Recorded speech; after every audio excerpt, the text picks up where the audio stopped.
Hello friends, welcome to மாங்கனி சமையல். இன்றைக்கி நம்ம மாங்கனி சமையலில் ஒரு கப் ராகி சேமியா, ஒரு முடி தேங்காயை வச்சு ரொம்பவே ஈஸியாக செய்யக்கூடிய ஒரு ஹெல்த்தியான பிரேக்ஃபாஸ்ட் ரெசிபி எப்படி பண்ணதுன்னு தான் பார்க்க போகிறோம். ஸோ இது வந்து ஒரு 10லேருந்து 15 நிமிஷத்துக்குள்ளே டக்குன்னு செஞ்சு முடிச்சிடலாம். ரொம்பவே டேஸ்டியாகவும் ஹெல்த்தியாகவும் இருக்கும். வீட்டில் குட்டீஸ்லேருந்து பெரியவங்க வரைக்கும் எல்லோரும் விரும்பி சாப்பிடுவாங்க. சரி வாங்க, இப்போ இந்த பிரேக்ஃபாஸ்ட் எப்படி பண்ணுறதுன்னு பார்க்கலாம். இப்போ ஃபஸ்ட் ஒரு மிக்சிங் பவுலில் ஒரு பேக்கெட் ராகி சேமியா எடுத்து வச்சுருக்கேன். அதை உள்ள சேர்த்துடலாம். நான் வந்து அனில் பிராண்டு தான் பயன்படுத்துகிறேன். உங்களுக்கு எந்த பிராண்ட் விருப்பமோ அது எடுத்துக்கோங்க. இப்போ இது கூட கொஞ்சமாக தண்ணி விட்டு 2 டைம் நல்லா அலசி எடுத்துக்கலாம். பிசைஞ்சிடக்கூடாது, இது மாதிரி லைட்டாக அலசி விட்டிங்கன்னா போதும். அப்போ தான் சேமியா வந்து உடையாமல் இருக்கும். இதே மாதிரி 2 டைம் நல்லா சுத்தமாக அலசி எடுத்துக்கோங்க.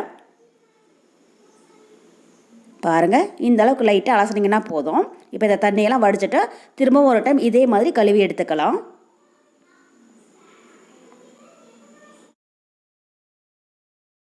இப்போ இது கூட சேமியா நல்லா மூழ்கிற அளவுக்கு தண்ணி விட்டு ஒரு 5 நிமிஷம் ஊற வச்சுடுங்க.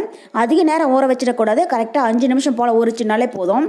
அப்போ தான் சேமியா வந்து நம்ம ஆவியில் வேக வைக்கிற போது ஒன்றோடு ஒன்று ஒட்டாமல் குழஞ்சி போகாமலும் இருக்கும். இப்போ இது 5 நிமிஷம் இருக்கட்டும். பாருங்கள், இப்போ சேமியா 5 நிமிஷம் போல் நல்லா ஊறிடுச்சு. இதை தண்ணியெல்லாம் வடிச்சிட்டு நம்ம இட்லி பிளேட்டுக்கு மாற்றிடலாம்.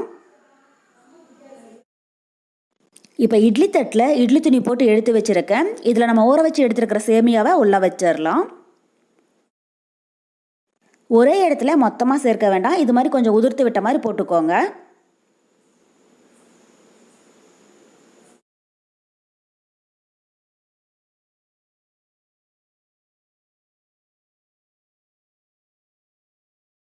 பாருங்கள், இந்த அளவுக்கு இருந்துச்சுன்னா போதும். இதை இப்போ நம்ம வேக வச்சிடலாம். இட்லி பாத்திரத்தில் தண்ணி நல்லா கொதிச்சிட்ருக்கு. இந்த அளவுக்கு நல்லா கொதி வந்ததுக்கப்புறமா நம்ம ரெடி பண்ணி வச்சுருக்கிற சேமியாவை உள்ளே வச்சிடலாம். வச்சுட்டு ஓரங்களில் இருக்கிற துணியை உள்ளே மடித்து விட்டுருங்க.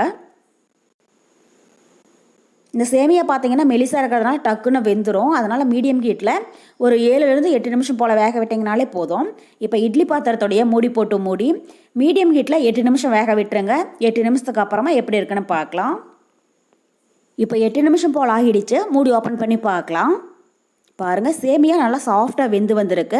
அந்த லைட் கலர் மாதிரி ராகியுடைய டார்க் கலர் வந்திருக்கு. இந்த அளவுக்கு வெந்துச்சுன்னா போதும், அதிக நேரம் வேக விட்டுறாதீங்க. இது இப்போ வெளியில் எடுத்துடலாம். இப்போ சேமியாவை ஒரு அகலமான மிக்சிங் பவுலுக்கு மாற்றிட்டு இது கூட 1/2 கப் அளவுக்கு துருவன தேங்காய் சேர்த்துடலாம். கூடவே வாசனைக்காக 1/2 டீஸ்பூன் ஏலக்காய் பவுடர் சேர்த்திட்டு ஒரு ஸ்போர்க்கு வச்சு அதை நல்லா மிக்ஸ் பண்ணிடலாம். சூடாக இருக்கிற போதே தேங்காய் துருவலும் ஏலக்காய் பவுடரும் சேர்த்து மிக்ஸ் பண்ணிவிடுங்க. அப்போ தான் டேஸ்ட்டு வந்து ரொம்பவே நல்லா இருக்கும். பாருங்கள், இந்த அளவுக்கு நல்லா கலந்து விட்டதுக்கப்புறமா இது கூட 1/4 கப் அளவுக்கு சர்க்கரை சேர்த்துடலாம். சேர்த்துட்டு இதை திரும்பவும் நல்லா மிக்ஸ் பண்ணிடலாம். ஸோ சர்க்கரை வந்து நீங்கள் விருப்பப்பட்டால் பயன்படுத்திக்கோங்க. இல்லைன்னா சர்க்கரைக்கு பதில் வெல்லம், நாட்டு சர்க்கரை, பனங்கற்கண்டு பொடி இது மாதிரியுமே யூஸ் பண்ணிக்கலாம். ரொம்பவே டேஸ்டியாகவும் ஹெல்த்தியாகவும் இருக்கும். இப்போ பார்த்தீங்கன்னா சேமியா ஒன்றோட ஒட்டின மாதிரி தான் இருக்கும். ஒரு 5 நிமிஷம் நல்லா கலந்து விட்டிங்கன்னா உதிரிதுவே ரொம்பவே சூப்பராக வந்துடும்.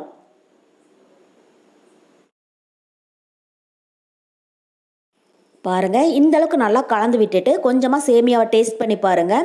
உங்களுக்கு ஒரு வேளை இனிப்பு குறைவாக இருக்கிற மாதிரி இருந்துச்சுனாலும் தேவையான அளவு சர்க்கரை போட்டுக்கோங்க. அவ்வளோதான், இப்போ நம்ம ராகி சேமியா புட்டு தயாராகிடுச்சு. இதை பரிமாறிடலாம்.